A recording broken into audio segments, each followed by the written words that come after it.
Into the Nexus is a production of amove.tv. Bookmark amove TV for other great video games and esports podcasts. Into the Nexus is sponsored by listeners like you via patreon.com/ITN.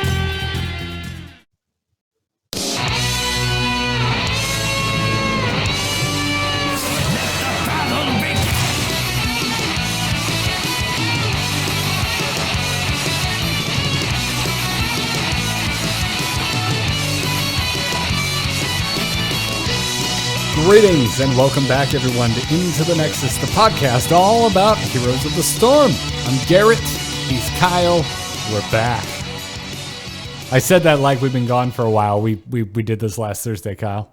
No, it's worth having a different intro because we had to double post because of an Apple iOS issue. So a lot of people I heard from this week were like, oh man, double Into the Nexus. Awesome. Yeah, they're leading with the same jokes. That's a little weird, but I'm into it. Let's do it. Double episodes and then Chen rework. And I'm sorry about that. Yeah. Okay. So good news. I'm going to take that as a net positive, Kyle. People are legitimately excited when they think they're getting 2 episodes of Into the Nexus in the same week.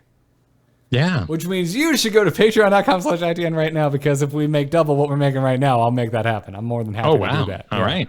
Yeah. We can do it twice a week Into the Nexus. It's fine. Yeah. It's fine. We might have to go earlier. What would that even look like, dude? Like a Wednesday, Friday? You know, like hot after the patch and then prepare you for your weekend? Yeah. So we got Monday PTRs, Tuesday live business, Wednesday's balance update. So probably like a Monday morning weekend report, and then the Thursday normal show after whatever news is broken, because after the weekend is where you get a feel for what's actually happening in the meta. And right now, what's happening in my particular neck of the woods meta is Cassia, which is fabulous because I just love playing her. And Lunara. I'm not playing the Lunaras, but people have found a quick little tip out there. Muradin, you know, the terror Muradin, on his tear of terror through the game. People have found out that by giving him a little Lunara poison, he has a little bit of trouble not taking damage for 5 seconds and activating his self-heal. So Muradin is being kept down by Lunara. It's a fascinating world. Yeah, I've seen Lunaras all over my games this week. Yeah, they're butts too. They're the worst. They're the worst. I've been quick matching again because the quests are back, so I'm playing off role, chasing quests, and which means I'm getting into wacky games that either don't have a tank or don't have a healer, or God help me, missing both. Missing both's pretty rare nowadays. I got just real quick, we haven't given a hats off to like the Heroes team on the quick match changes in a while, but it is very rare that I don't have at least a tank or a healer. Yeah. Super rare. Super rare. But you still get into weird comps. The weird comps happen. And dude, you go up against a Lunara? You don't have a healer? You don't have a tank? What are you going to do, man? You know what you're going to do? You're going to kill Lunara, but you're going to die immediately after. It's dirty. And they act like these old orb Li Mings where they'll just get in tower range, take a shot. It don't matter. I'm going to burn your buildings. The advantage, their level 4 poison to non-heroic structures and whatnot is brutal. They're specialists. At least that's how they play in quick match. And quick match right now, it's always worth announcing there's a quest on. And guess what? To complete your quests, you got to win the games. So quick match is a brutal place. You may have a lot of returning friends like I do. They're like, hey, let's play.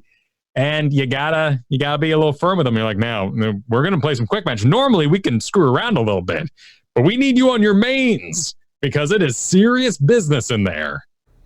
It totally is. Everybody wants to get their quest done. And like you said, you got to win to do it, which I honestly forgot about. And I got out of one and I'm like, wait, I killed how many minions? 1? It turned out 0. It didn't matter because I didn't win the game. Yeah. So keep that in mind. And I think that's going to bring us to this week's news, because we're already talking about what's new in the Nexus. We're on, boys! Ha-ha! Let's liven up this place! Put me to the stage.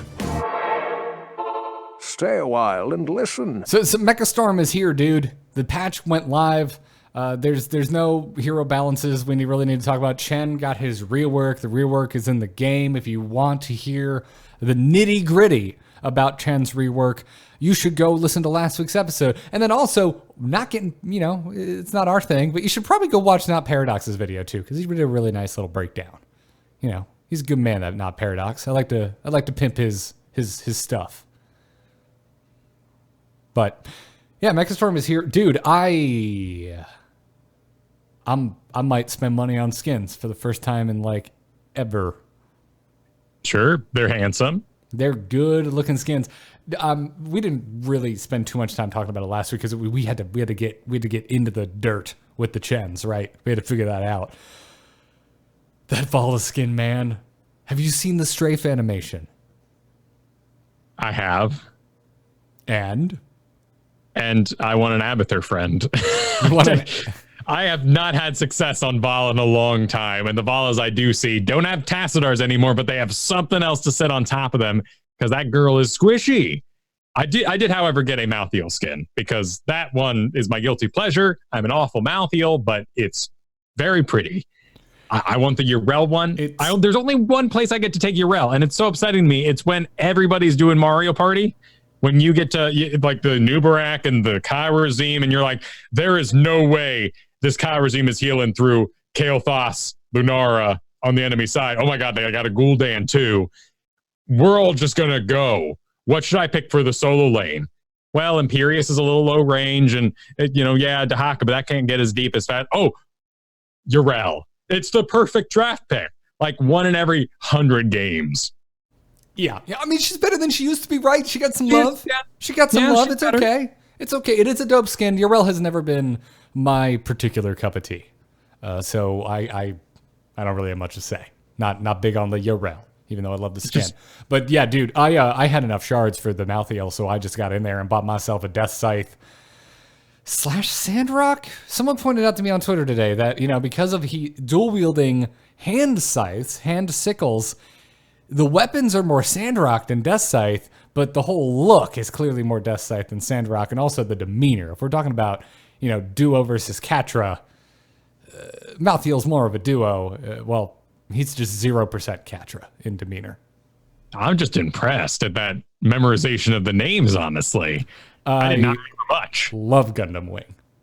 Sure. Loved it as a child. It is, however, one of the animes I find difficult to revisit in my adult life.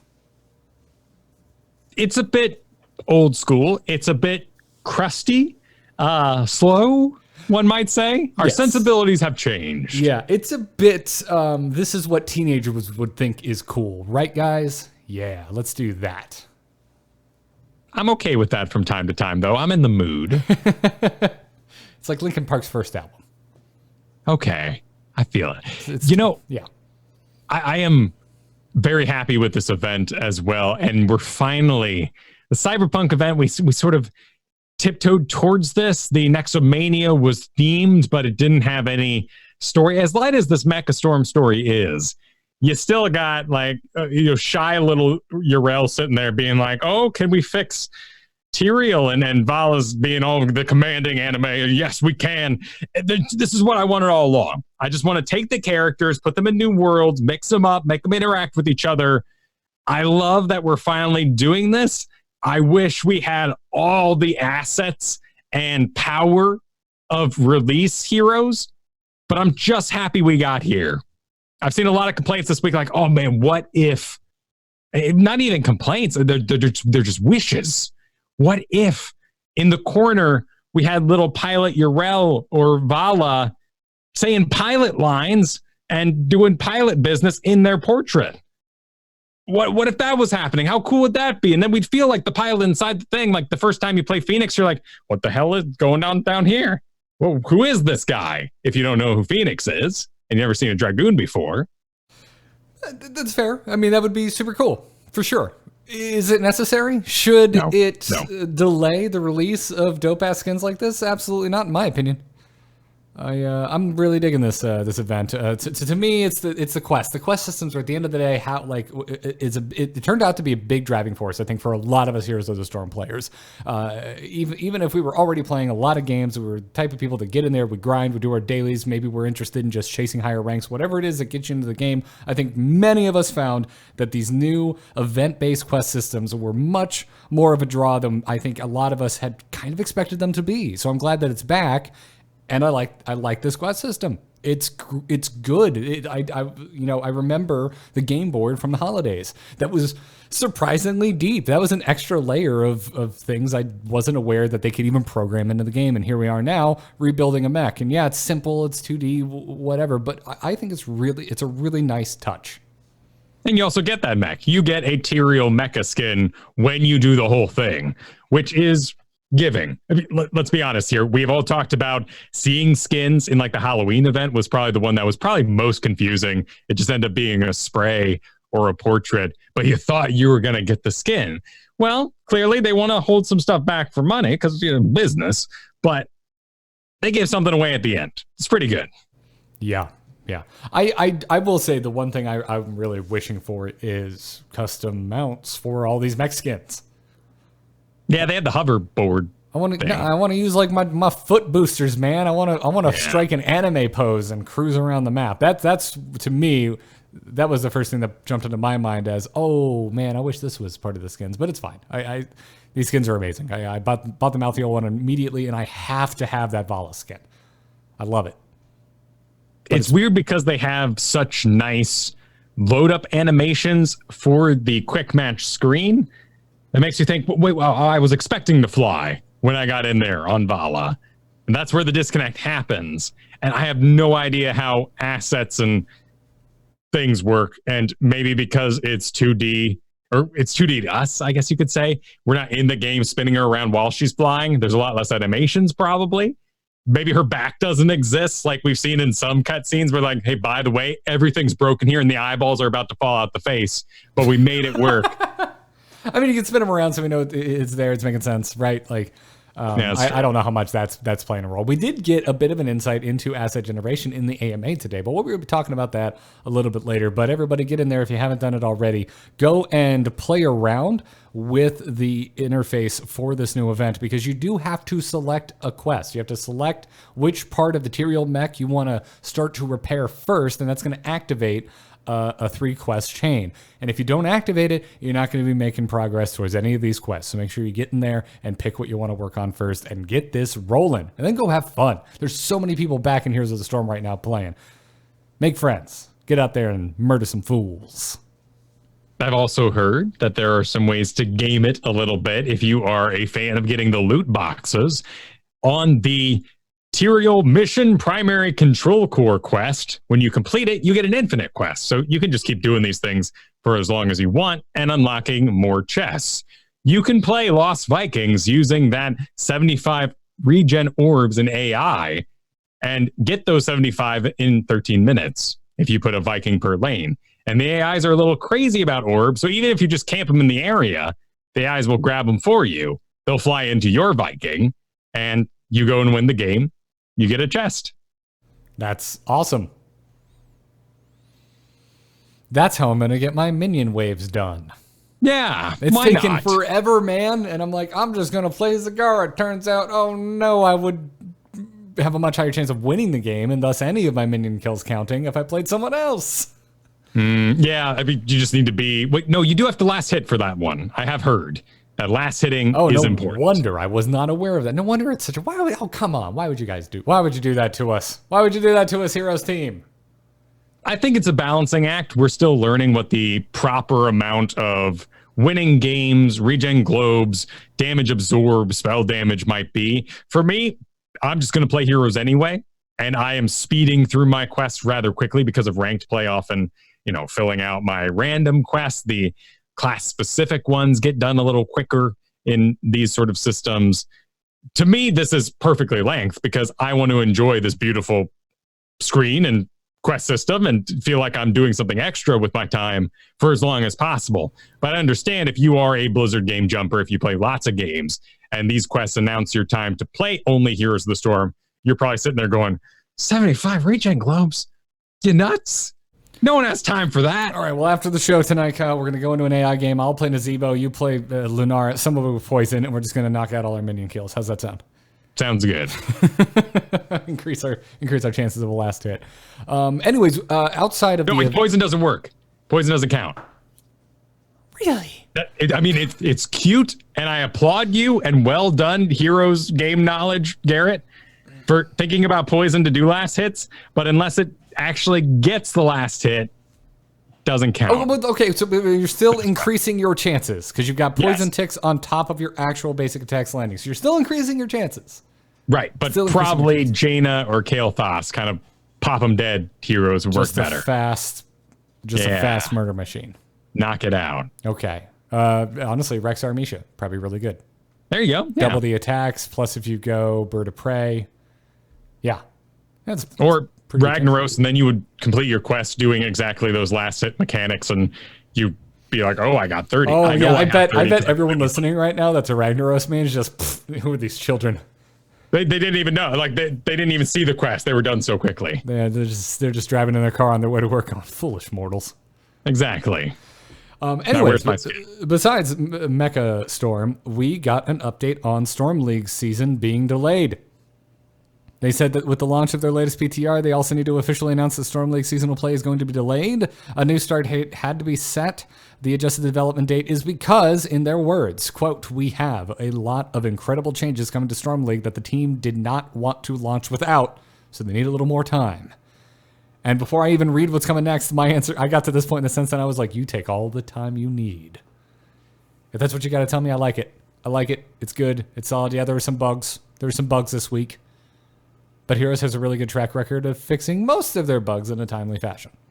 Right. The bugs that we were experiencing with Chen's release were all rather minor, pretty odd. Lots of people, of course, logging in to, hang out with their friends, noticed that there was this weird circa 2003 install window that popped up and took forever. There was a disappearance of the after screen stats. There were some server issues in Korea and Taiwan. But they've all mostly been cleaned up and nothing was lost. Like I played a ranked game. It was spooky. No points were rewarded. It ended and nothing happened and I won. And I was like, it was my demotion. I won my demotion. Please acknowledge I've done this. I ran over to my profile. I also won a Cursed Hollow, Garrett. So I was like, oh my God, I need this win to take my 28 to a 33. And I'm checking it and it's not acknowledging it. I exit that profile screen and all the points are there. Everything's accounted for, just weird goblins in the system. Wow. Okay. Interesting. And now that's fixed. Good. Glad to hear. Anyway, in this blog post about the league delay, they did give us a sneak peek as to what they're working on. And the first one is a big one, Kyle.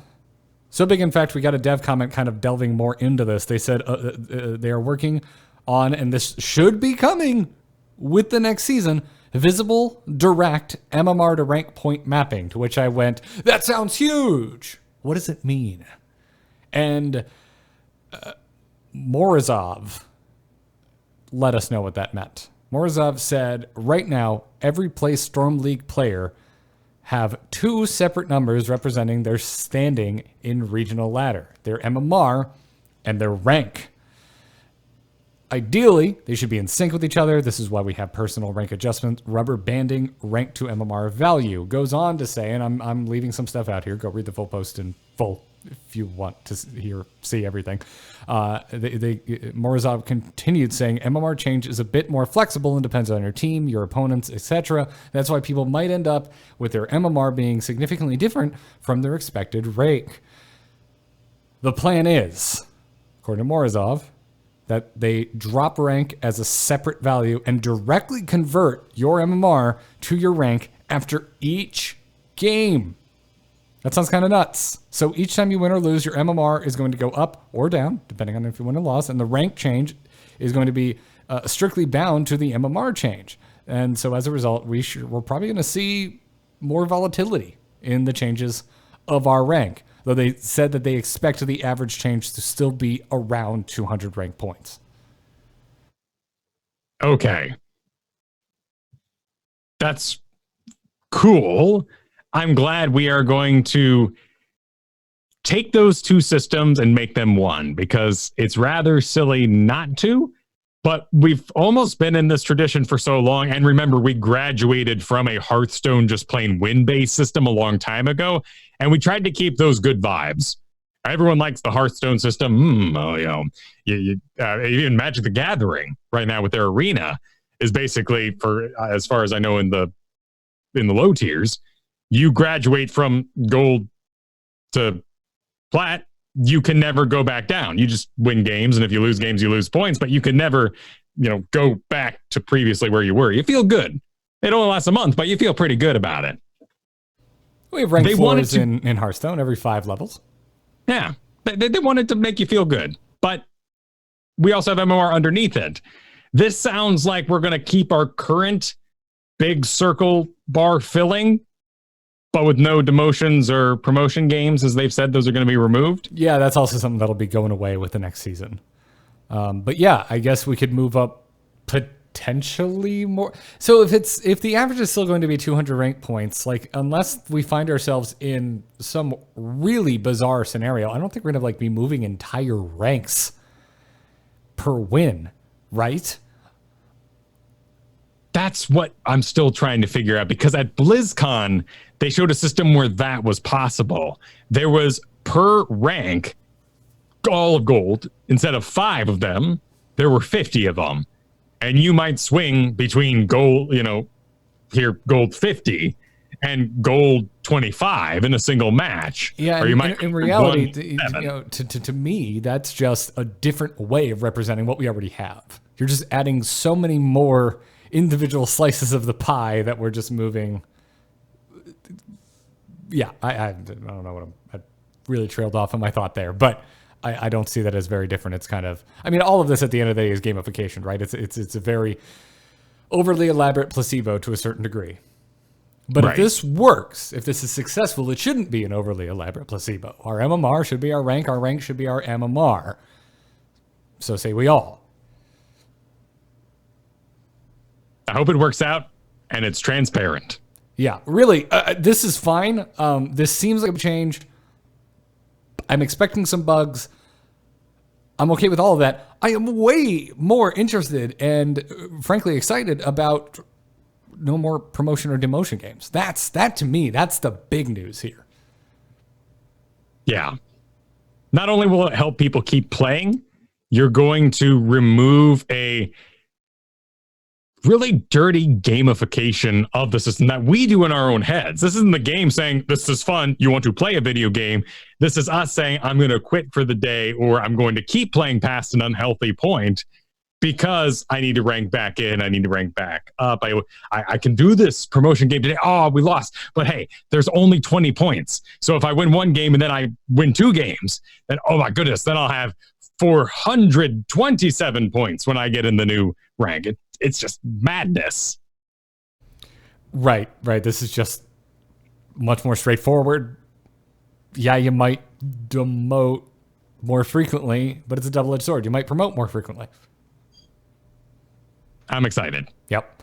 They're going to adjust the decay system, is the words that they used here. And reduced placement matches will be coming in with the next season. Kyle, rejoice! I will when I know how many those are. What if it goes down to 9? I know, that was my thought, right? My first thought was, oh goody, 9. At this point, dude, I'm kind of like, whatever. We've had 10 placement matches for so long. Anything cut off of that will be welcome. Well, here's the reality of it. We don't need the placement matches if we stop the rubber band, which is what happens every single season. You place, like me, you place plat, or you too. This happens to you. It happens to everybody. I place plat, I climb up, diamond, up, and then it's like, whoa, now hang on. That was a lot of climbing. Let's get you back to your MMR. And like, no, you ride that whole tidal way back down. Or it's also happened in previous seasons where I've been masters, and the meta changes right at the end. My heroes get nerfed, and then I rubber band back up to masters, but I'm no longer a masters player.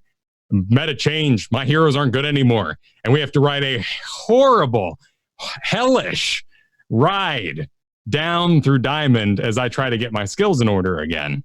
And if we just stop the placement madness and just go where you need to be, and you didn't rubber band away from there in the first place. Not only that, but you escaped at such a distance while dragging your points along at -5s and 11s, and it's going, nah, yeah, you're winning, but not good enough. Yeah. Although there's still so much uncertainty in Morozov's comment. Like, if they're talking about there's still going to be an average change of around 208 points, that means that you may get more points, you may get less points. How are they calling how many points you're going to get? It's still going to be based on an MMR on a favored, favored scenario, right? Right. And some people are listening to this like, oh, wait, this is arbitrary. This is a useless conversation to have. Why are you so excited about ranked when ranked is fundamentally broken? I do not share your views. I understand lots of streamer views, particularly if they've been part of the professional scene in any way. If you've played Heroes of the Storm in an organized way, ranked to you is a broken thing, because the level of coordination you are seeing in there is awful. But if you're like me, who plays mainly solo, that's the game. That's the game I love. And when I see Smurfs, granted in Diamond, a Smurf is just a really decent guy who's joining other decent folk.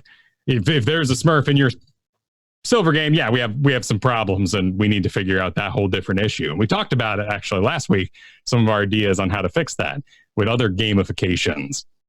Like this week, Diamond 3, I had myself an Uther that didn't know you could heal while being a ghost. I'm sorry? Really? Solo heal Uther. Are you sure you didn't dream this? This sounds a bit like a dream. Oh, no, well, it does. It sounds weird, right? And when I was getting into the game, I'm looking at his profile. I'm like, Smurf, a very low account. He shows Uther and then takes us on a tour of all the supports he doesn't own by clicking on them. And you see the little exclamation point. And he's basically declaring to the group that I don't own anything but this Uther. And it's level 10. And I'm like, well, Smurf, obviously. We get in there and he's a stun machine. Takes the level 20 stun augment for Divine Storm. And thank goodness, too, because over the course of 6 deaths, I watched this character not heal anybody. And I'm on Johanna, and I'm dying. I died 6 times on Johanna, like 6 deaths on Johanna. That's impossible. What's wrong with you, Kyle? How did you die 6 times on Johanna? Because I expected healing from something. I expected heals to happen. And blessed be my Lunara, who ended up being a carry machine despite never receiving a heal. I'm not really sure how they did it, because I died 6 times on Johanna. That's solo play. That was such an insane map. Such a treat. Yes, it was tilting, but oh my goodness, like that's the variables that I play for. And I'd rather we all play better and we have better games, but what a story. Insanity. Yeah, that's crazy, man. I had a similar game on. I took my mouthy out for a spin today because I got that shiny new skin. And the same thing happened with Lunara. Although I was catching all the mad heals early on because it was going well. And then that Lunara, started gapping me pretty hard in the damage. And that Anduin started looking at the Lunara like, I think you're going to get my heals from now on. And then suddenly my deaths just started skyrocketing. But it's okay. We won. Dude, that Lunara, I think it ended the game with 84,000 damage. Like, it was wonderful.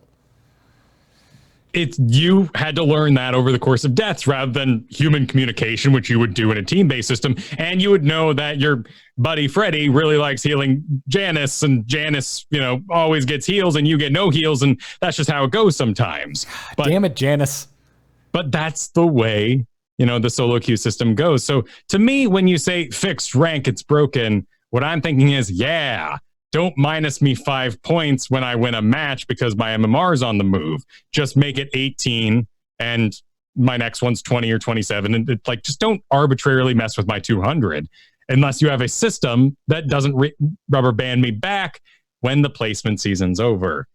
So I felt the need to say all that because that's where I'm coming from. I understand all the frustrations of other leagues.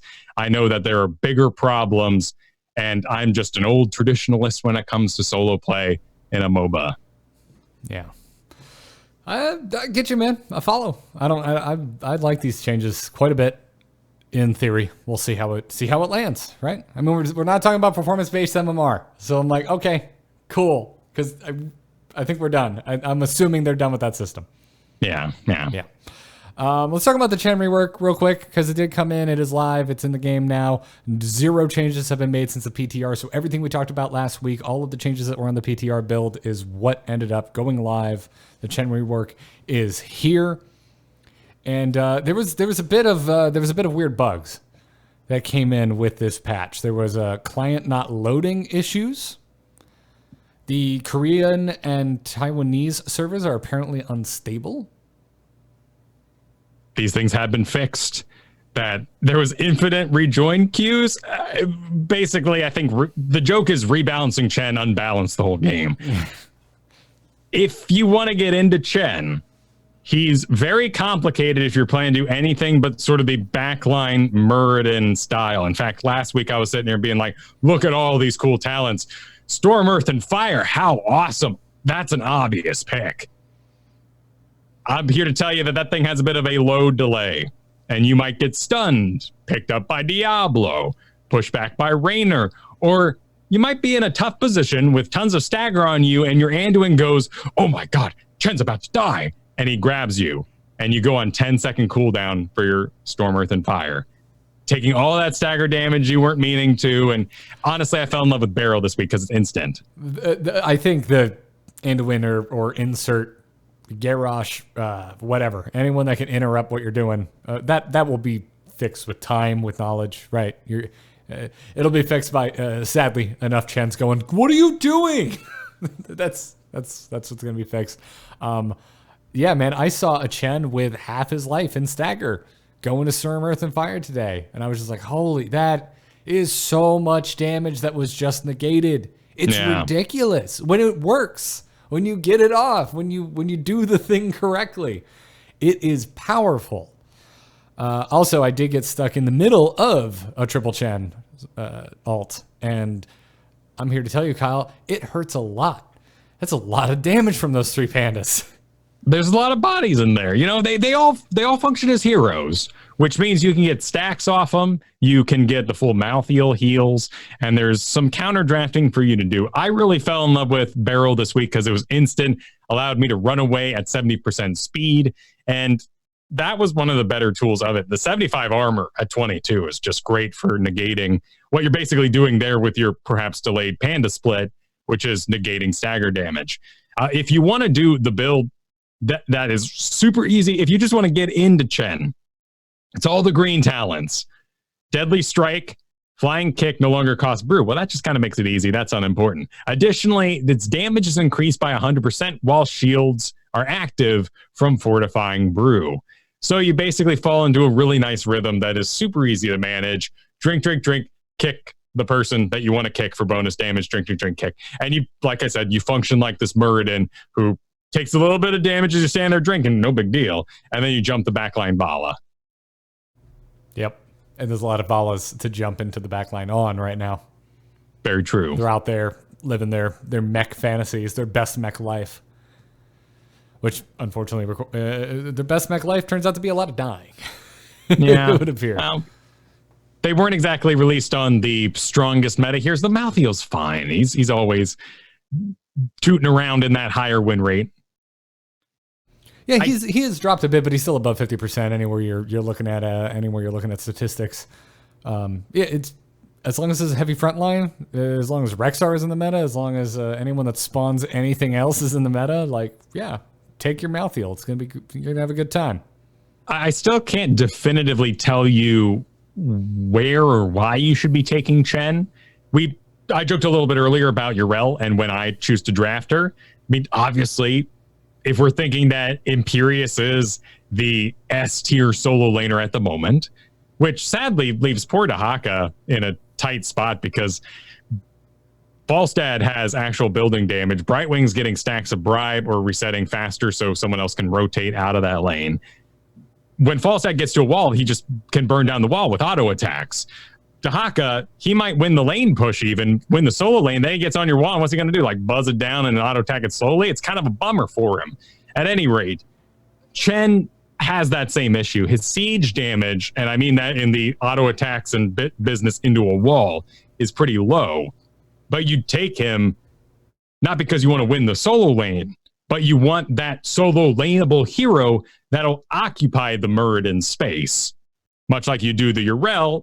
Not because she's gonna do fine in solo lane, but you're not looking to win that solo lane. You just want that particular skill set of the Mario business for the team fight. Yeah, all good points. Have you switched up what you've been playing personally? Like I said, I'm running a lot of Cassia right now. That's partially because of engaged tanks like Solo Garrosh or Solo Mal'Ganis. I'm about to say, I doubt it's because of the Valas you're saying. Yeah, no, I mean, that's nice. I did have a fabulous game this week where they early drafted a Vala, and then I picked Cassia, and their last pick went, Tracer. And we completely crushed the game. It was awesome. But it's mostly because I see lots of Zuljins as well, so having a blind and that damage reduction. But really, it's about Fen for me. It's about somebody saying, this dude is sleepy, or this guy gets thrown, and I get to go in and go all over him and finish the day. You know, we haven't talked about Fen in a while, but you know, I feel like here on End of Nexus we spend a lot of time singing the virtues of point and click stuns, right? But like, what if it just point and click kills? Yeah, and that's what Fen has, that potential to just click on what you want to die, and usually it's the obvious target, like you said, when it's stunned, when it's slept, you know, when it's held in place. Well, good defense of your Cassia pick. Well, thank you. And it's a stream favorite because no one has any idea what I'm doing. I play Hanzo, I play other heroes, and I'm getting advice bombarded upon me, but I pick Cassians. Everyone's like, all right, just signing up for the magic show, clapping their hands. I don't know what's going on the screen, but I love it. It's winning. I would personally go to the Kyle Fergusson magic show, just so you know. Sure. Let's start with the AMA that just happened today. Kyle. This is a pretty overarching AMA. Was there a specific topic for this AMA? Art and balance design team. So basically, the net was cast so wide, people just asked whatever they wanted. I was about to say, yeah, that's like, okay, who's missing? Marketing? Right. Programming for ranked play, I guess. Yeah, okay, sure.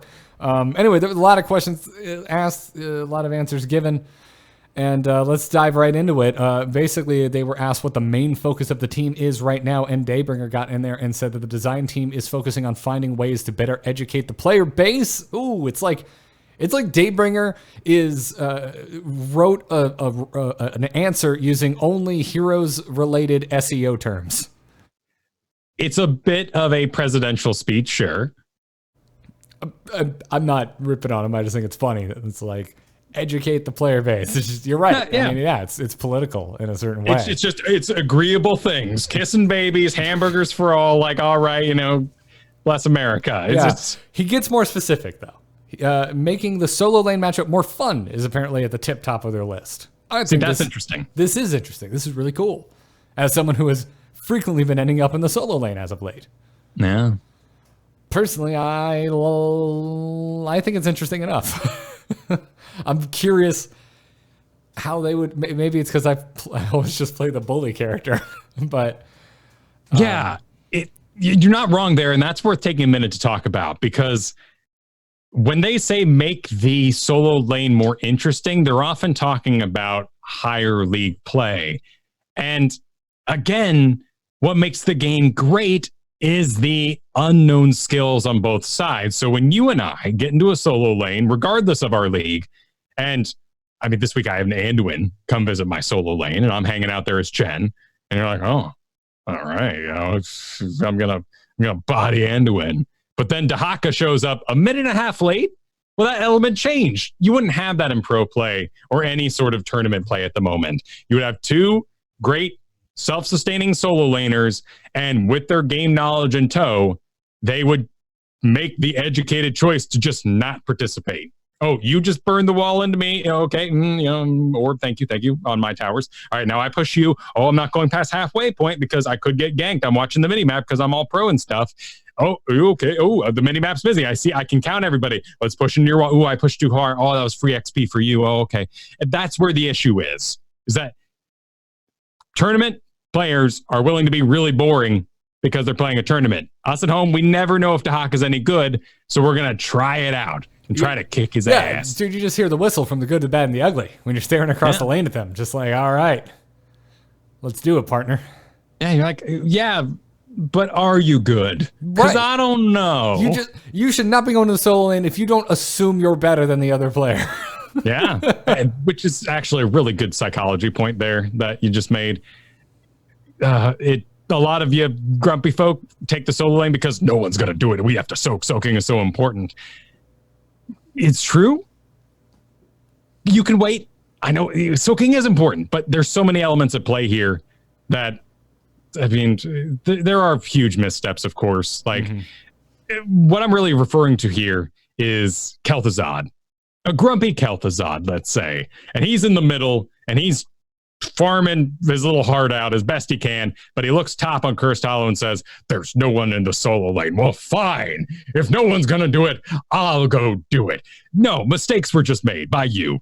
Yes, you're mad at everybody else in the world because they didn't want to soak, but you're the stacker, and I don't give two butts in my solo queue rando crazy match game that top lane soak when no one is there on the enemy side, when you could be getting stacks and actually helping the team for later. I feel the same way. Anyway, Daybringer in there also said that a big priority for the team right now is creating a more meaningful back and forth counterplay moments for heroes that feel frustrating to play against. And we've already seen this mentioned in dev comments. I'm blanking, Kyle, on the hero that they mentioned this on, though. It was very recent. God, what was it?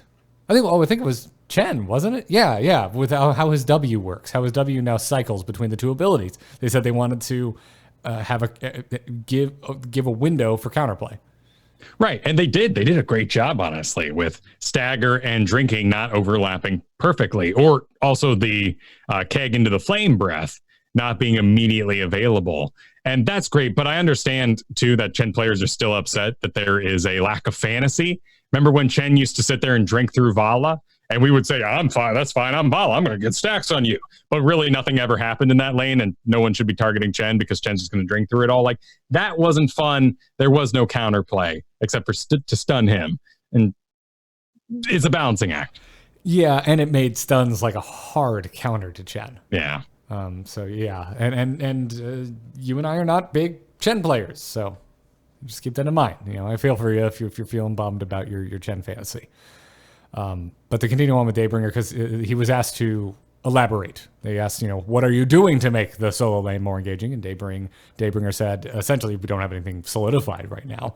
But Daybringer did mention one of the things that they are specifically testing, and called it one of the community's ideas, which is replacing the wizard minion with a lone sapper, so that pushing a wave into a town will deal substantial damage. That's interesting. I didn't see this getting bounced around as an idea. I would also assume this would have the added effect of delivering the orb directly where the enemy player could get it. That's what we're trying to avoid, and that's what this sapper is doing in the first place as part of this community idea. It's been floating around now for almost maybe over a year, but it's a really cool idea. Imagine you're Sonya, and this is the problem with your sort of sustained base by attacking heroes. You're winning your lane really hard, and you push it into the wall. There's no ammo anymore, so you aren't building an advantage. And then as everything dies and the towers lose their priorities and locking on to the first things in range, often they get to the wizard minion as you have nothing but archers left, and you bail, leaving a free orb for the enemy side. In this idea, the wizard minion turns himself into a bolt of arcane energy and hurls himself at the wall, deleting the orb in the process. That could work. Should it delete the orb, or should it leave the orb like on the tower? Because then it's very easy for the enemy to pick it up. But you wouldn't want that because you're winning by. That's actually that's a balancing act too. Well, that's what I'm talking about. Because like, if it dropped it when it hit, not at the point where it turns. So if it's literally like a sapper minion where they're not actually dead or removed from the game until they explode, then the orb would drop on the tower, on the gate, or on the structure, which is a much safer place for the defending hero to try and get the orb, rather than what is currently happening where it's dying like 2-3 yards out from the wall. Right. If the damage is high enough that we can say Sonya just won the lane because she did that much damage thanks to the sapper minion, then that orb can be given. If the orb does not exist anymore, the damage can be lower. So it's a lot like our Dahaka drag. All these things could be balanced differently. We just have to decide, is it going to be intuitive enough to hit all the time? Should the stun last longer? I see what you're saying. I think we should delete the orb. I think you should win the lane, the orb should disappear, and you should be rewarded with damage into the wall because you're winning that solo lane. But Kyle, how am I supposed to gather my orbs twice as fast on Rexar? And how are you supposed to, if you're in an unfavorable matchup, make any sort of comeback now that you're getting pushed out constantly? Are you too frustrated now yelling at your team saying, oh my goodness, I can't beat Sonya. Someone needs to come up here and deal with this now because we're losing the wall. I'm not even keeping my health high enough because she's doing those slams that go on the wall part that bounce onto you. What if they explode on the wall and the orb is jettisoned 5 yards forward into enemy lines? Okay. You kind of lob the orb forward. So I would say in that balancing act, we can now increase the damage of the lob again. So it's a lot like Hearthstone, right? Something that costs 3. Well, you get a 3/3. Then we can increase its rarity. Ooh, now it's super duper rare. It should be a 4/4. Whatever our values are, they can change the elements at play. And I'd be very curious to hear which elements they played with so far with this idea. Yeah. Datebringer didn't go any deeper than that. But let's move on, because it was asked if 3 to 4 heroes a year was confirmed or not, and KO Milker essentially said no.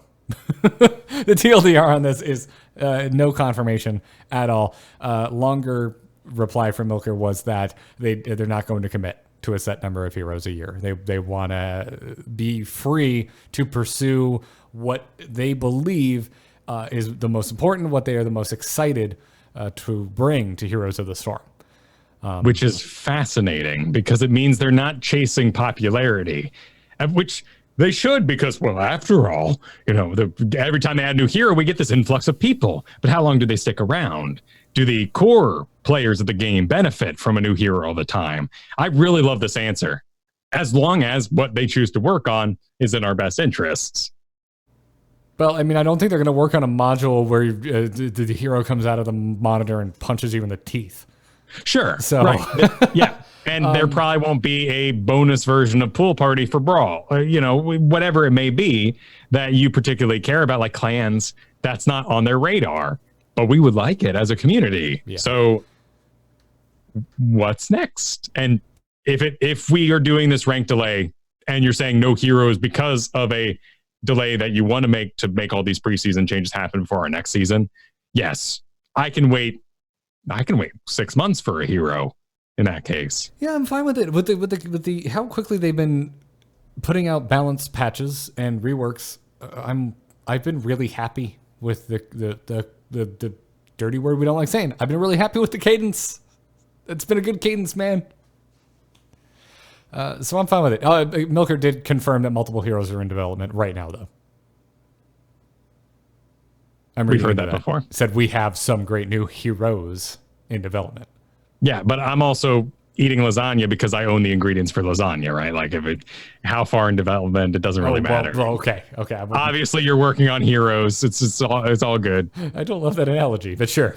Why not? No, well, I'm not sure how having the ingredients for lasagna and I'm making lasagna how that applies to how long is it going to take? But I planned and I wrote down on a list that we were having lasagna, and therefore I am already working on lasagna by thinking about it. Okay, but the lasagna has a shelf life, like the ingredients. Eventually, if you didn't finish the lasagna, it would spoil. Fair. Okay, got me there. That's true. And this has been analogy brawl with Garrett and Kyle. All right. Well, Khadgar spoiled though, because he's not as important anymore. If you come out with Khadgar today, people are kind of like, well, you're a couple years late. But he hasn't gone bad. So yeah, you win. All right. I mean, I'm all for the shit wizard coming to the game. Me too. As long as his mount form is the orb. Oh, it has to be the Wondrous Wisdom Ball. It has to be. Absolutely freaking has to be. Will Anduin's facial animations be fixed in draft? And crowd favorite Lana replied to this and essentially said that this is as intended. Said that the TLDR on this is that the dev team has decided not to continue making dialogue animations for new heroes. And then got real deep, dude. I'm not going to read the whole reply here, but Lana's reply here is such a great peek behind the curtain of what goes into animating in Heroes of the Storm. I'm going to read some of it. Lana said that creating the face animations is incredibly taxing for many disciplines within the team. It takes up precious tech art resources and an incredible amount of animation time without actually giving us a result worthy of the time spent. And then even gave us examples of how much time it does take. Said that it takes weeks to get through even just a portion of the dialogue a player routinely sees and then cites portraits, store, and hero select. Weeks for just that. Continued on to say even within that animation, only a portion of it is polished while the rest remains procedurally generated, and went on to say that that's just for English. And Heroes of the Storm is currently localized in 12 unique languages for game dialogue. Doesn't mean I'm not sad. I am sad too, very much so. But what I am really enjoying with this reply is the candor. Like this feels like such a legitimate reply that isn't shying away from the fact that it's a smaller team than it used to be, that they cannot take on as much as they used to take on. I feel like I'm being respected when they're answering these questions. Right. It's not, we need to do this and you wouldn't even understand. Consumer, you confusing person. This is actually a very open answer. I really appreciate it. I'm sad, because there is a Blizzard polish that we've come to expect in just conversation terms. And there's lots of video game companies like this. You go, BioWare. Well, BioWare has great story. What's their gameplay like, though? And we used to say that anyway. Your opinions may have changed at home. Blizzard polishes something in our head, so to hear something that's just not polished, it kind of, my heart a little bit. But yeah, I'd rather have a lot of different things. I'd rather have Mechastorm skins than Anduin's mouth actually matching what he's saying, because I'm not looking there, frankly. I honestly didn't know that he was procedurally generated in game, but I went in there into the trial mode after reading this and saw his lips flapping randomly. It's not completing words. But then I learned too that it wouldn't work for other languages anyway, so why not cut this? Yeah, and dude, lip sync is intense. I mean, it's been a while since I was in college, but I remember harmonics coming around for recruitment day. I went to an art college. There was a whole animation track there. Not that I was in it, but I went to the harmonics. They were making Rock Band at the time. Rock Band was still really big in 2009. Sure. And they were looking for a lip sync artist, someone whose sole job was going to be doing the lip sync for Rock Band. And I don't think it was their only lip sync artist because, Rock Band was already out, so I would assume they had a couple people already on that task. Yeah. So, yeah, it's bananas. It's bananas. I really like this answer a lot. And would love to hear more about the art of Heroes of the Storm. Anyways, why the AI hasn't been fixed yet was brought up, and Jeff B fielded this one and said when the script was changed, the script in game, that we also made code changes to how AI handles things like determining how to fight in lane, determining threat at an objective, and other things like that. This makes it harder than we would like to just roll back the script. So since they made code changes, they can't just roll back the script, which the vibe I'm getting from Jeff B here is that in the past, that's something they could do. But because of the code changes, it's kind of hamstringing them a bit. Jeff B went on to say that we have been doing targeted rollbacks of parts of the script, and then also gave us statistics for the win rates of AI, saying that the AI effectiveness is measured in a number of ways, but our stats put them at about a 22% win rate before the changes that caused the issues with the AI. That is not a high win rate, Kyle. No, but we're thinking all AI here. Yeah, but that's also a strong chance to win the game. You know, I would play a lottery with a 22% win percentage. Sure. Well, we're also talking about AI matches here, where the whole enemy team is AI, and I lost to them. Perhaps most, I was so excited about Reworks when he first came out. I jumped into AI and I lost my first 2 games. I was devastated. I thought I would never be good at him. Yeah. Anyway, so that 22% win rate, that's our bar. Now let's look at what it is now. So after the Anna Abathur rework patch, which is the patch that brought in this new script that essentially broke the AI, the win rate for AI dropped to 18%. So significant drop there, worth noting. And then Jeff B hit us with this with the targeted rollbacks, they're back to about a 20.5% win rate. So they're closing the gap.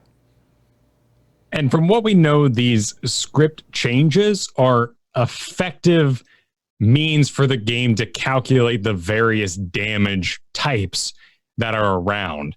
And this was slightly revealed in another comment that was basically saying, isn't a root a 100% slow, if you will? But the game needs to think about root and slow in 2 very different ways, and the characters around it react based on their talents. If, for instance, Raynor does bonus damage to a slowed target, and maybe another character does damage to a root target, they need to know who to prioritize. And back during the Anna Abathur patch, they started going through the AI and all of our damage types, with the additions of sleep as well, and optimizing these strings so that the AI and all the systems would speed along their process. But it broke the AI. Yeah, so in an attempt to improve and make the AI more formidable, they actually had an unintended consequence of kind of bricking the AI. And whether or not it sucks to have an AI on your team, you are receiving a better performing game for the damage types you deal, because there are no longer these hangups. And one of them is armor. Armor was placed on top of the 2014 game they had made. Then they wanted to work it back into the system, so it was actually a fluid calculation. Yeah. And then Jeff B went deeper here with kind of their plans to improve it in the future. I'm not going to go into the gritty details there. You can check out the AMA for yourself. We also have the full statement in our show notes, which you can always get at amove.tv/ITN. I want to move on to the question of how did the mana cost adjustment from 2 months ago work out? I can't believe it's already been 2 months. This episode is pretty fresh in my memory, actually. Yeah. But Easy Jackson said that the mana adjustment went over very well as far as they're concerned. It accomplished the simple task that they wanted, which was to make mana costs have more parity between heroes. Tyrael and Vala were brought up by the question askers as what they think might be problematic heroes is having too much mana tension, having too much mana inefficiency. And Jackson did address that, said, regarding Tyrael and Vala, while they are towards what Jackson called the upper end of the spectrum in regards to mana tension, they are not out of bounds. They don't have any immediate plans to lower their costs, but I wouldn't be surprised if they changed at some point down the road. That's what Jackson said. So, you Tyraels, you Valas, there's hope.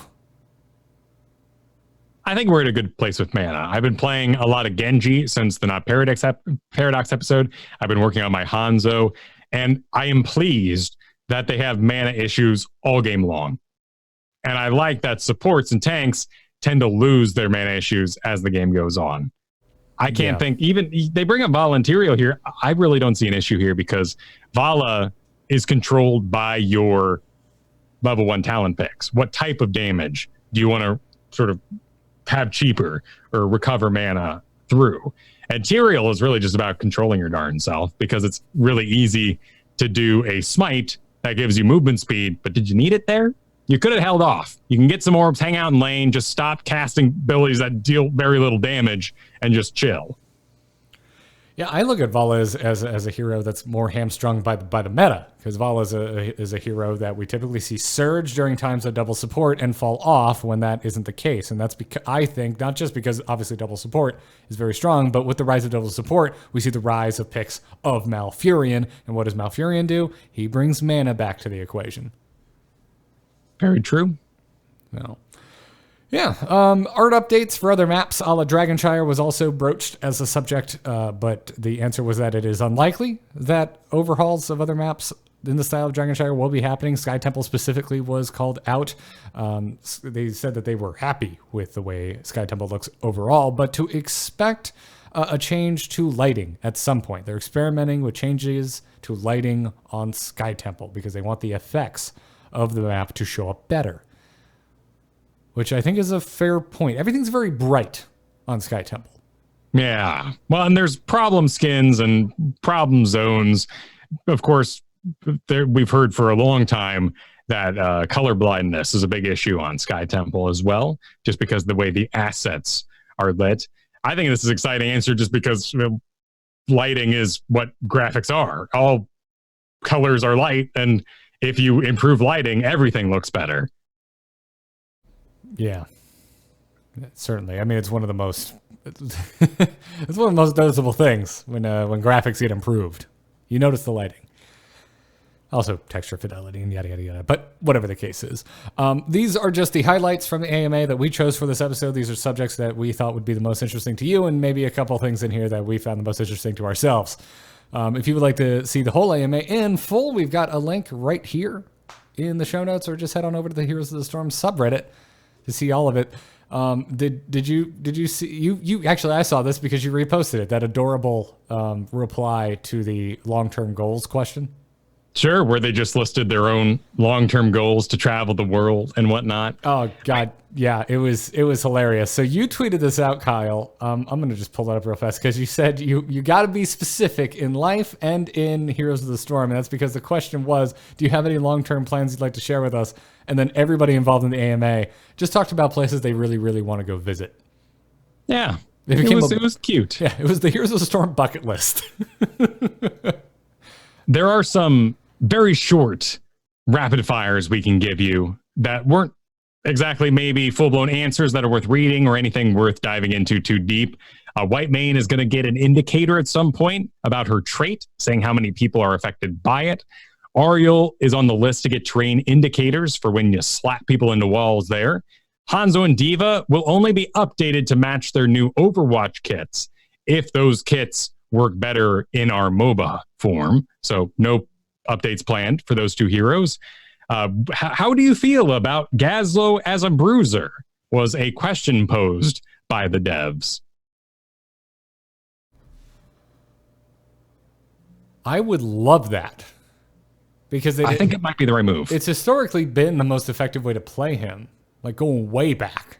Yeah. Way, way back. You remember when we realized how good RoboGoblin was, Kyle? Yeah. Well, that was also with the help of balance. It became better. Well, yes. Otherwise, it was that one Haunted Mines guy who you were like, yeah, you pulled it off here, but good luck next Congratulations, time. Yeah. Yeah, but I love that. I love that idea. The idea, I mean, we had the same breakthrough with Zul. Why can't we have that breakthrough for Gazlowe? Like a turret-based bruiser? That's dope. That's great. Let's just reclassify him as it and maybe start looking at him through that lens. Maybe we get a Gazlowe rework, Kyle. I think by focusing on him as siege damage, as even a melee assassin, it means he can't have very strong CC, which means we have to talent into things like slows on our turrets or slows on our laser to actually make those two really useful in a team fight. Of course, we've all been that character with no support, and you go, turrets. Oh no, my tiny health bar. I'm ruined. I can't engage on Cursed Hollow. It happens. But if we can say, okay, reduce his damage siege-wise or even assassin-wise and give him CC, up his health pool, make him a bruiser, redirect that power pie, I think he's got a real spot in actually participating in the game more often. Yeah. And it's a hero I haven't played in a very long time, but I do love me some Gazlowe, and I'm worried that my Rexer will fall off eventually, so let's do it. Let's make Gazlowe a bruiser. A Tassadar update was delayed because they keep having cool new ideas for the character, and they want fresh assets to go with those Protoss style ideas. This goes in line with what they were talking about. You know, Kale Milker said we don't want to commit to anything because we want to be able to just go where our hearts take us. And Samuro will not be getting baseline Illusion Master, though all Sammys cry for it because it means you have to climb all the way to 10 until you feel like you can really participate. Crying's a strong word. Suggesting. Demanding, maybe? I understand, though, because Sammy is a very fun character at 10. When cry, you mean in unison chant the same thing, not weep. Yes, not lamenting woe is us. Like, you love Sammy, you're going to keep playing him. But they're concerned that they would basically just release a very hard hero and then say, do you want to play very hard hero? And you go, no, I don't want to. And they go, well, then don't ever play Sammy. Makes sense. Well, if you're crying for ways to support this podcast, you can do so over at patreon.com/ITN. That's the best way to support this show. If you're unfamiliar with Patreon, which if you're listening to a podcast at all, I find unlikely, but it's essentially an opt-in subscription. The show comes out every Thursday night, sometimes Friday morning if there were tech difficulties, but it's out by the weekend like clockwork. It comes out for free, and you ever thought to yourself, boy, these guys, man, they entertain the hell out of me. I'd love to give something back. Patreon lets you do that. Whether you want to give $1 an episode, whether you want to give $20 an episode, whatever works for you, every little bit helps. And we really appreciate the support, everybody. It's also going to do things like give you access to the patron Discord, where you can get in there, talk to like-minded Into the Nexus fans, make some friends, play some Heroes of the Storm together. You can ask us questions directly. You get to skip the inbox entirely. You also get to play games with us. You get to sign up for our monthly patron bonanza streams. Kyle, we've got one coming up next week. We do. Yeah, we're going to go into unranked. We're going to draft. Dude, last month's patron bonanza was fun. It was a good time because we were looking at it like, man, we used to go in a team league. It doesn't exist anymore. No one wants to mess with their rank. We don't want anxiety in our patron bonanza. You only got one. Yeah, the first one we went to quick match, and it was okay. But it's, quick match things happen. Yeah. So we did unranked. You made that executive decision. You were like, let's just do unranked. I was like, okay, let's try it. It was great. It was a good time. Had a great time. So if you are a patron, you can sign up for that. Head on over to patreon.com/ITN and keep an eye out for that sign up link. Also this week, we want to thank some of our newer patrons. Thank you to Spandex Thor. I didn't read that ahead of time. Oh, is it Endgame Thor? Because then I'm super into it. Sure. Yes. Does it still have the discs, or are they printed on?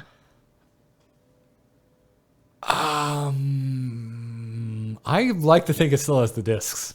Yeah. I would hope so, because I've seen, cosplay's evolved, and I don't begrudge anybody for just, buying a Diva suit online, but, add some 3D to it. Yeah, I'd be into it. Man. Spandex Thor, thank you. Also, Andrew H. and Benjamin B. Thank you for the support of Into the Nexus. If you'd like to support the show, head on over to patreon.com/ITN.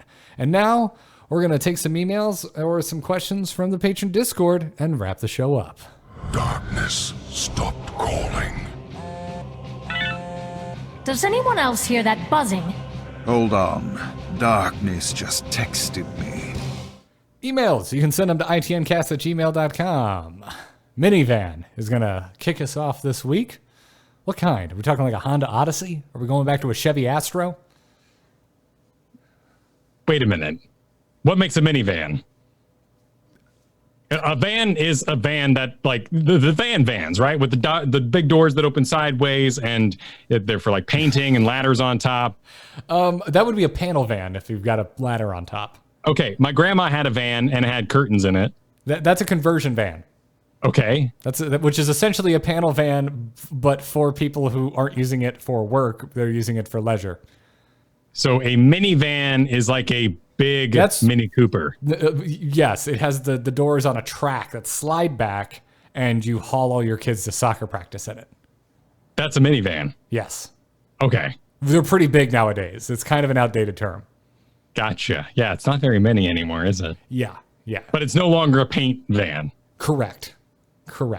You got it. You got it, Kyle. Okay. I grew up with a conversion van. That's what my parents had. They still have it. I think it's like a 94 Chevy.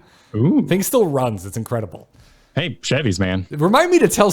I've got so many van stories, man. They're clean too. I know it sounds dirty. You say you got van stories, but you don't get it. How long this van has been in the family. The next time we do a week sauce, which we're almost to our next goal, by the way, over on the Patreon. Remind me about my van stories. Help me, everyone out there, when we reach that week sauce goal, help me keep this promise. Anyway, Minivan writes in and says, "Hey guys, love the show. Just wondering if there are any good current sites for helping with choices during the draft. I currently only play Quick Match. I want to get back into Storm League, but I am a little unsure of current draft counters or map-specific stuff. The HOTS draft site was great, but doesn't seem to be updated any longer. Any ideas on this? Keep up the good work, and thanks again." And yeah, I believe the last update to HOTS draft was January of this year. I believe Imperius was the last update to HOTS draft. Yes. They also don't seem to just have at all Anduin at the moment. Well, that would make sense if Imperius was the last hero that was. Yeah, that's real sad because it's seeded from Hotslog. So, you know, I don't understand code, but, you know, just get in there and update it. You know, it's no big deal, whatever. Just make it happen. It's a great website. And I wish there was more options like it. I went on a mad climb with that tool in its heyday when it was working. Like, it helped me a lot wrap my head around counters in this game. I don't know of another. HeroesCounters.com is still updated. Oh, it is? Yes. I never used this one. It will not take your personal win rate into account, which was the really cute thing about HOTS draft. But the nice thing about Heroes Counters, and this is also outdated depending on, you know, user input, you can select based on votes, which sadly the numbers are actually 0 right now for the current patch. So there used to be a whole system where you could go in here and say, oh, I'm going to pick Anduin, which you can pick in the system. Give me some ideas for counters. And, you know, here's a counter suggesting that 74 people have voted as Tracer as a counter to Anduin. Sure, maybe you buzz around him. It's kind of weird. And then the rest, there's 3 other characters, then it goes to 0. So underfilled out, underutilized, but the actual win rates are still seeded from websites like Hotslogs and other upload services. And this will serve you for a time. And you can still choose your map, which is really nice because that's going to affect the win rate dramatically. Yeah. As always, though, with statistics-based websites, like, it can only go so far. It should be, think of it as a launch pad for your own knowledge. You should start noticing patterns, but you need to start asking the right questions. You should ask, you know, basically why? Why am I strong against this hero? Why am I weak against that one? And adjust your play as such. But this should be a good jumping off point. In the meta right now, it's not a double support, double tank sort of business, so it's not as clean drafting as we used to think. You still, of course, Sky Temple, 2 tanks, 1 bruiser, something like that, just so you can stand on the pads and not die due to Temple Guardians. What you really want to be thinking about in terms of just draft philosophy is, do I want to let it touch me? And this is the thought of Alarak, for instance, having a limited enough range on his telekinesis, but if you step inside that range, you're going to be discorded striked. It's going to be Discord strike, but I added a down. It didn't work very well. Just Discord strike. Struck? He's going to Discord struck. You're going to be Discord struck. Yes, he's going to strike me with Discord and other such energies. I will put Discord on my iPad so that I can then strike you with my iPad, thus striking you with Discord. Exactly. So when you see those sort of picks happen, even Kerrigan now closing the distance, what you want to say is, am I even going to be able to be in range to interact with this hero? And do I need something that can be beyond that range? And this also works really well with Kael'thas, because Kael'thas he walks into really short range to do a living bomb. And that is one of his biggest moments of regret. If you are just autopiloting your Kael'thas, you'll lose games just by going like, I want a living bomb that, and you walk a little too close and Nubrak dives you and everyone blows you up real quick. It's the exact reason why you see most Kael'thas dance, because you know what most of us do? We queue up the living bomb and immediately move our cursor behind us in case something goes wrong. Right, exactly. When we now have an Alrak and a Kael'thas on the enemy side, we basically said you will never enter this 4 range area, and you need to come up with an option that is either mobile at 5.5, so no Rainer, because you're not going to actually dodge any of those abilities, or switch out of range if something comes hauling at you. You might need a Hanzo, my Cassie I've talked about today, Falstad that can throw his hammer and just interact until he sees the Discord Strike go out. And same thing used to happen with Zul. Zul's not in the meta right now, but that's a very obvious answer. He has to close really close to put the skeletal bone prison on you.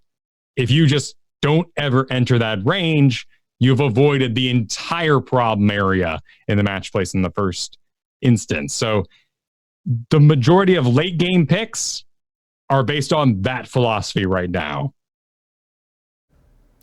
Very good tips, Kyle. I'm so glad you brought up, not just outranging, but outmaneuvering, because you can't always outrange. You may not play a hero that outranges. It's really weird. It's so different from, I'm going to wait until late game and bust a tank. That was, a double tank meta. Oh, I'm going to wait and get healing negation because it's double support meta. I'm going to wait and get Kael'thas because there's now Clump on the enemy side. All those old, I need a certain armor type to stop magic damage or physical damage. I want blinds. All these things don't really matter anymore. It's about getting snagged and then dying very, very quickly. So how are you going to counter that? And being in the proper range is the way to do it. Yeah. Be the one who's doing the snagging.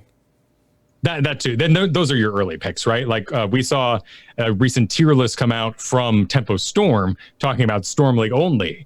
And their top S is Zeratul, Johanna, and Ana. Hurrah, how informative of our current meta. A hero Zeratul that you always get to over 13 on because no one ever ends games quick enough in Storm League, so you get all your late game powers. Ana, who can do exactly what I'm saying, stay far enough the heck back that she's not going to be in trouble. And Johanna, who doesn't give a care about anything. Like, those are your early picks right now.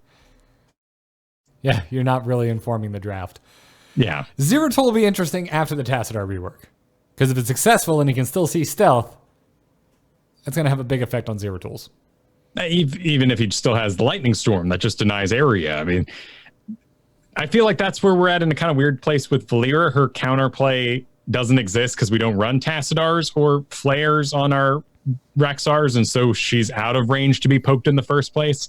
I think everyone's like, oh, no, as I delete her from the game. I look at the game and say, new players, I want to relieve them of Valeera. That is a tough cookie to crack. You're right, because it's a commonly served out cookie on the platter that is Quick Match. Poor feller's trying to learn our game here. Yeah. All right, we're going to bring it home with Omegatron's question this week. Omegatron writes in and says, while playing Quick Match with a friend who had taken a year hiatus recently, I ran into a couple level 17 people with similar names who seemed very coordinated with near perfect skill shots in Quick Match, i.e. potential high-level Smurfs. Luckily, it only happened in one game, but I can imagine if it happened again that my buddy might have decided it wasn't worth it to come back. I think smurfing isn't super common in Quick Match, but my friend was still kind of bummed out over it. What would you say to someone new to encourage them to keep playing if they run into Smurfs? I'm bad at this because I would just go, what game have you played where you didn't go in and just get owned?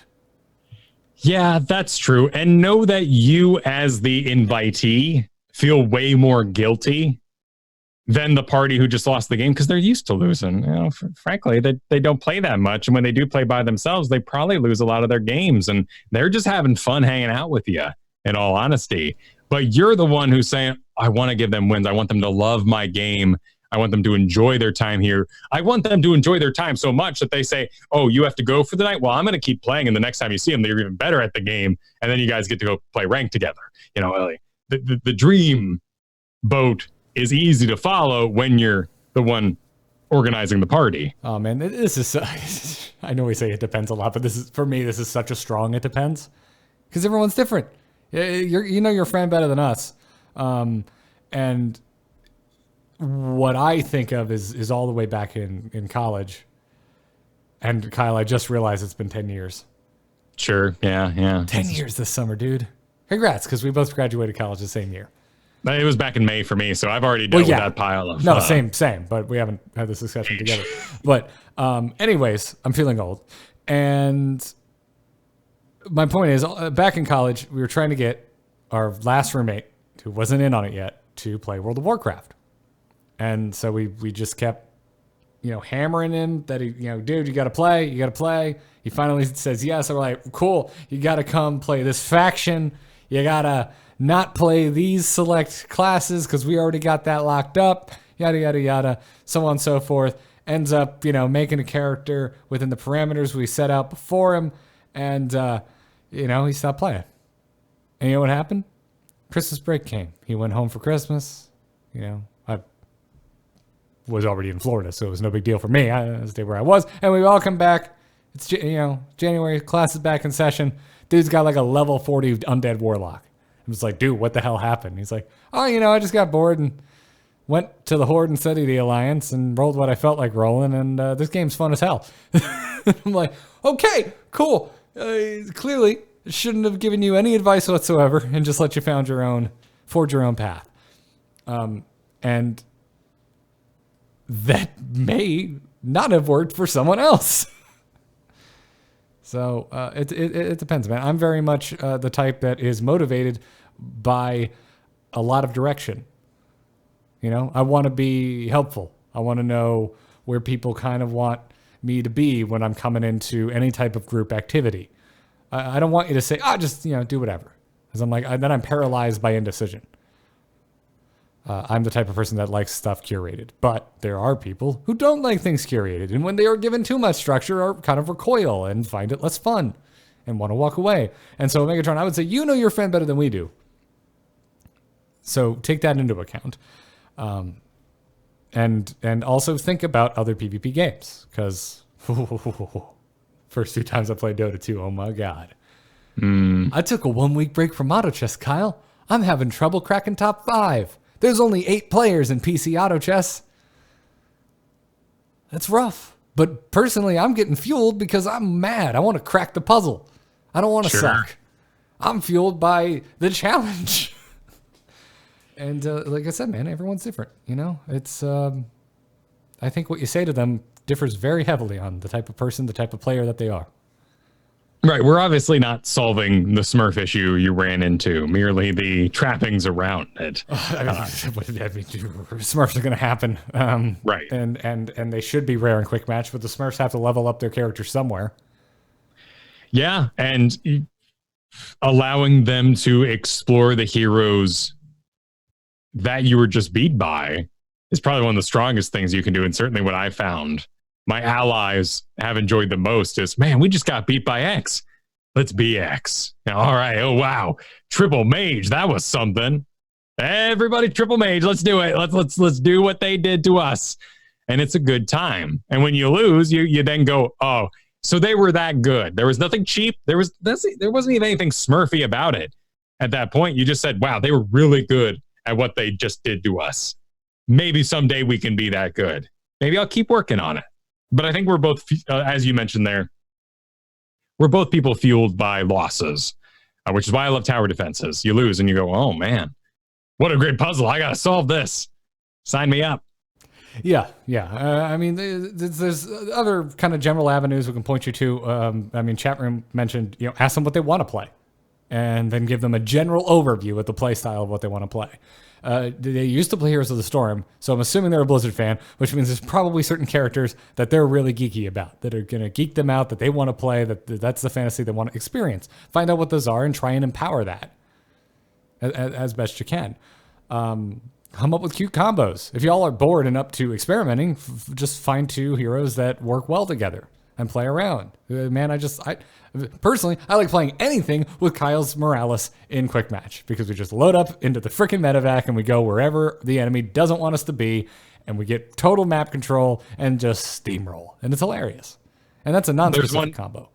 There's one final big place I'll recommend, which is unranked.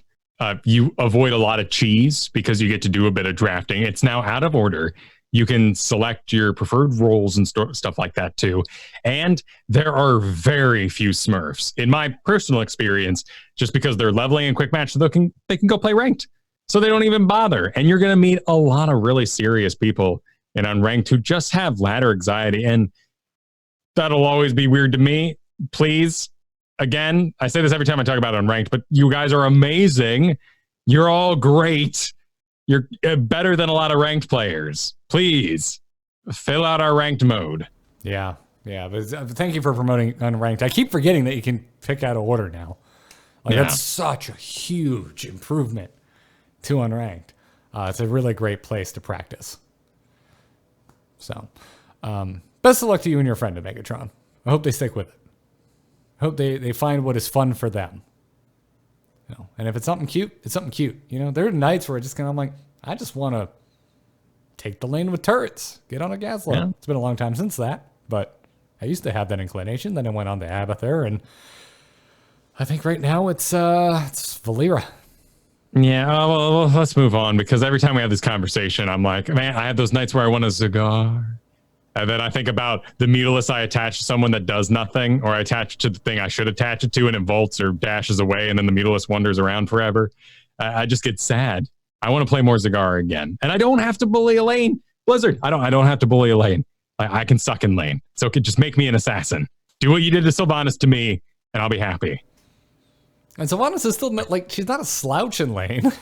No. But it certainly, you can still leave her alone, and it's a problem. But Sylvanas is rocking. She'll be in your business. The more I think of it, I'm like, just make Zagara's level 1 more interesting. Get rid of Infest. We don't need to empower ranged minions. Give us something interesting at 1. Please. Thank you. And give us Zerglings, please. I'd really like more units. Yeah. However, we don't. And Kerrigan lost her Zerglings, didn't she? Yeah, she did. I think we lost Zerglings because of Braxis. It was around that time, but Braxis has Robo Hydralisk, so it doesn't really matter. You did this already. Actually, I've got it. And Ultralisk. I just solved Zagara for you. Durance of Hate? It's not a summon, but there's demons clawing at you. You shoot a wave of 6 Zerglings that latch onto a target and deal damage over time. But it's another skill shot. I already got Banelings. Point and click. But the Hydralisk is already a point and click. Yeah, okay. I don't know. Yeah, okay. Yeah, you're right. Wait. Well, that would be a basic ability. What if you talent Banelings, when they explode, Zerglings pop out? That'd be opposite. That's what I'm trying to fix in my head. What if... Wait, hang on. Hold up. Okay. You have an evolve button where you use the Chen tech, Verdant Spheres for Zerg evolve. So I want to cast Zerglings in a skill shot, and I hit my Q and I fire Zerglings, but I hit my D, and now my Zerglings are Banelings, and I fire Banelings, and then I have a Hydralisk, but I hit my D, and now it's a Mutalisk. And then roaches would turn into Ravagers? Ravagers, yeah. I'm not really sure what they do anymore. That was after my time, really. They shoot a shot up into the sky, and then it comes back down after a delay. Nobody needs that. Yeah. And technically, we should do a Hydralisk into a... Burrow roaches. They burrow charge to their target, so they die less often. Yeah, that's an upgrade. They die less often. Yeah. Yeah, I mean, this is really more Abathur's thing. That's evolution is kind of his jam. But she's into it though. Yeah. Okay. You feel me? Yeah. I don't think it's gonna happen. No. Okay. Let me say this, Kyle. If they get rid of creep, I will riot. Oh, okay. I see. Creep is a non-negotiable part of Zagara's kit. I think counterplay to creep is not fun. I appreciate they gave me counter creep. I would rather infest a fort and have creep naturally flow from my infested fort and have 0 counterplay options. Because I'd rather just not clear creep. No. No? No. Okay. No. I want creep. All right. I want creep. That's I want fair. creep. That's a fair request. I understand.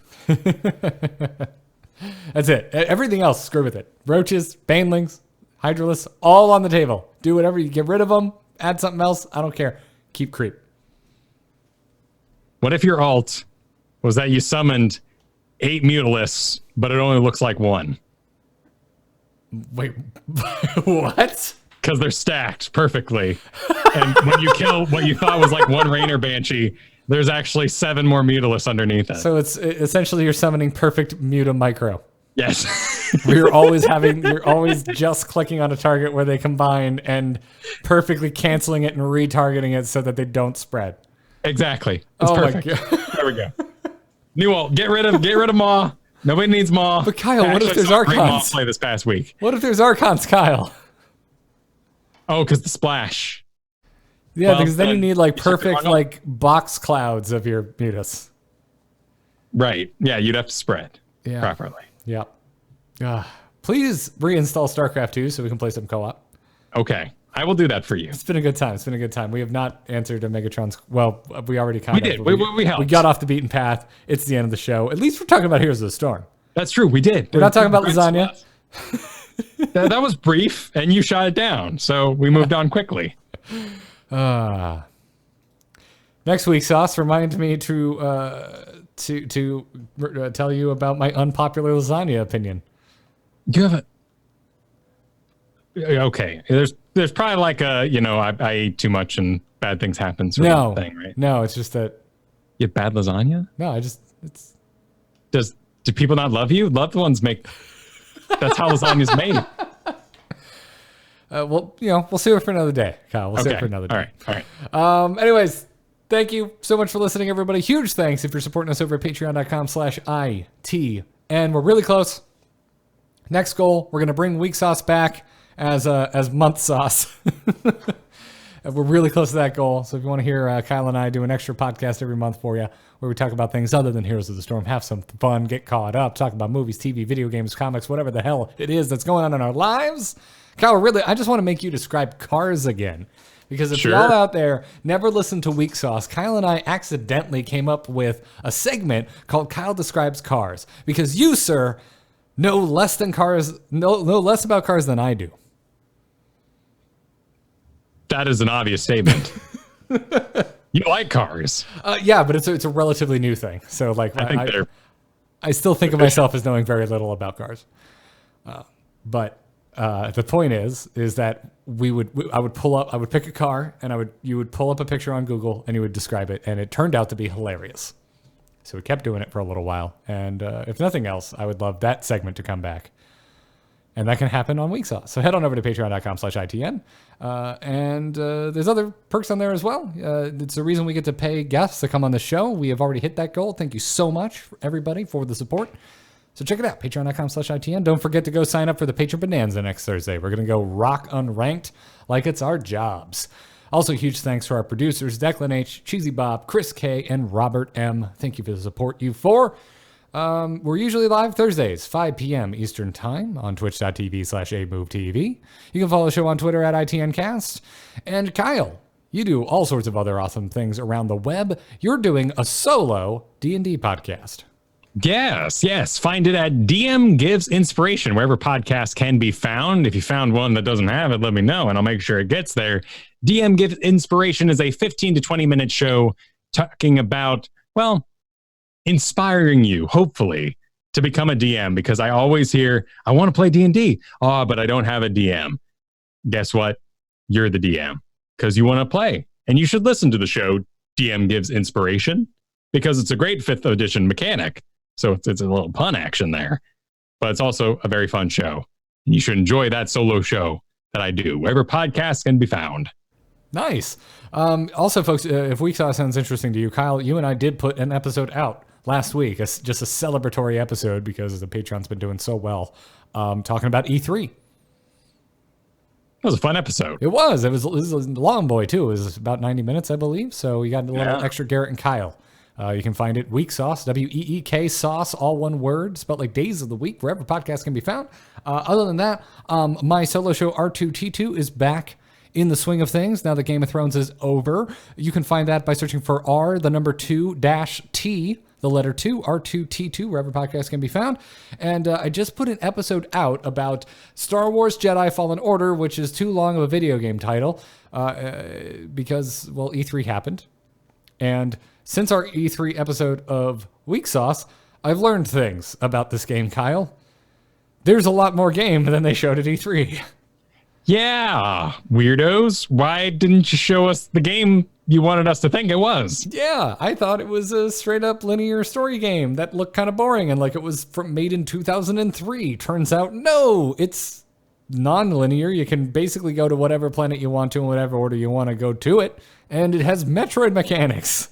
So not like Dead Space isn't fun, but you kind of have to let us know if you're planning some Dark Souls sort of choose your own path. What's a who? Exactly. So if that sounds interesting to you, go listen to R2T2. There's also an episode up about that canceled StarCraft shooter. That was the episode prior. So go listen to it. I'm about to hit episode 100 and it's just me. I don't know what to do. Ooh. I think I'm just going to like do an episode and then maybe later in the year I'll be like, hey, I'm going to go get cocktails at this fancy bar if you feel like meeting me.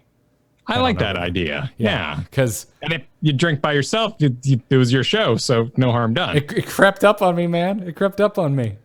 It's ridiculous. So, yeah, R2T2. Everything else is at amove.tv. I mean, so is that show. So is this show. AMOVE.tv. All the podcasts you could ever want. Go. Give it a listen.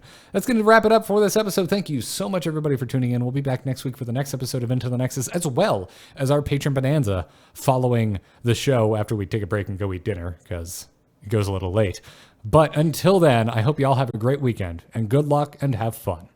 Take care.